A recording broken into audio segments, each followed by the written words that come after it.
Welcome to the Slop Temple. We pray this video helps. In this video, I will explain how to reset your Kia Soul oil light.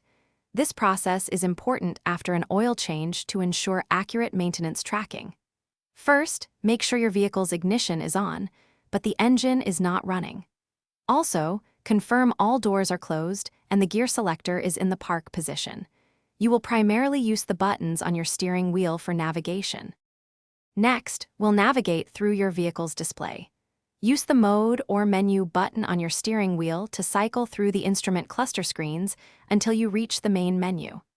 Look for User Settings, which is frequently represented by a small gear icon. Once there, use the arrow buttons to scroll down and select the Service Interval option. Once you've selected Service Interval, you should see options related to your maintenance schedule. Look for a Reset option.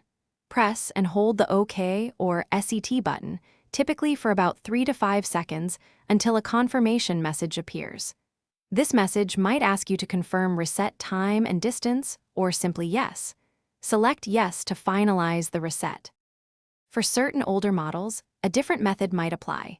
Turn the ignition to the on position, press the accelerator pedal 4 times, then turn the ignition off. After attempting any reset, cycle your ignition off and then back on to confirm the oil light is no longer displayed.